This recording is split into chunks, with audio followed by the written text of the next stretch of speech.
Oh, Kim Harris says, what weird collectibles do you have now that were favorites from the show? So many. I've got silver dollars with bullet holes through the middle of them. Got old Geiger counters, explosives, plungers. I have a lot of my favorite Mythbusters props. I actually have a cabinet of curiosities that was in my office at Mythbusters for years and years and years. They got packed up at the end of production, and I still have not unpacked it. I've got some surpassingly weird things in there, little gifts that people gave us over the years, but also like the cool artifacts that we found from explosions and stuff. All right, there's another one I wanted to answer in here. Let's see here. John Osborne says, lots of creatives have a rule against reading the comments. Yeah, that is totally sensible. Chris Hardwick points out that reading your own comments on the internet is a form of self-harm, like cutting. But given Mythbusters and Tested historically have relied heavily on forum input, have you had to grow a thicker skin to compensate for the salt you were exposed to? For the most part, no. For the most part, our comments on Tested and on the videos we do on YouTube and on Reddit are a really happy place. I'm as astounded as you are by this fact, but holy cow. Yeah, and we do read the comments in order to see how things are landing. And also I ask for information on certain things that I'm building. I love being corrected, getting the right information about stuff that I'm talking about because, I'm a generalist. I'm often getting some of the finer points wrong. Also, I'm a white guy. I'm a white man, and that inherently makes my comment experience easier than many others' comment experiences. So that is also a privilege that I have. It's funny, in the early days, we would get real salty stuff on the forums from people about Jamie and I being idiots and not knowing what we're doing. And then over the years, as we met working scientists and working engineers, world-class scientists and world-class engineers, and we all five of us hosts found the most astonishing thing in meeting these folks is that they treated us like peers.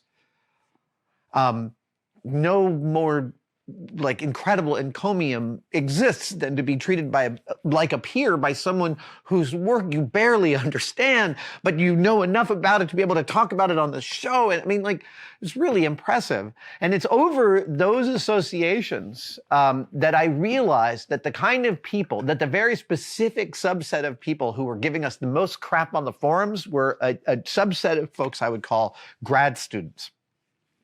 Yeah.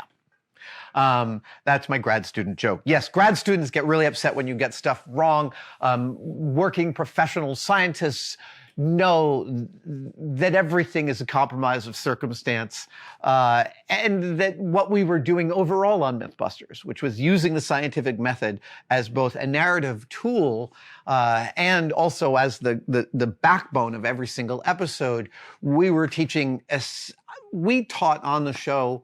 And we never intended to teach this, but I see now in the post-analysis that what we did was we taught the scientific method, but we taught that the scientific method is a deeply creative process, and it's a messy process.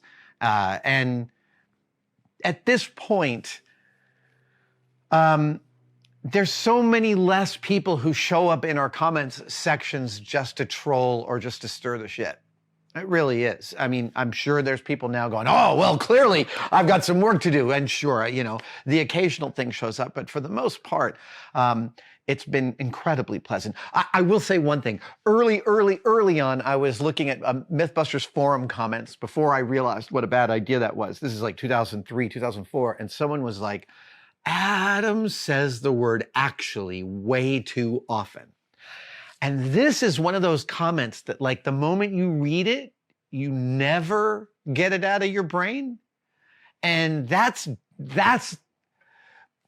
look, you make a video and it matters to you and you put it up online and 95% of the comments are great, but 2 people thought you were an idiot and insulted you, and you have a hard time letting that go. You have a hard time, like, not hearing them. this is a different category, the category of what your proclivities are for speech. And that person saying that I said actually too much, I've never not thought about it since then. And it's one of the reasons I stayed away from comments for more than a decade. And again, I didn't go back to start reading the comments until a couple years ago on Tested, when I was assured by Kristen and Norm that it was a safe place to go look at what people were saying. Thank you so much for watching. If you'd like to support us even further, you can by becoming a Tested member. Details are, of course, below, but it includes all sorts of perks, and we're building them all the time. You get advanced word and behind-the-scenes photos of some of our projects. Questions, you get to ask direct questions during my live streams, and we have some members-only videos, including the Adam real-time series of unbroken, unedited shots of me working here in the shop. They are weirdly meditative. Thank you guys so much. I'll see you on the next one.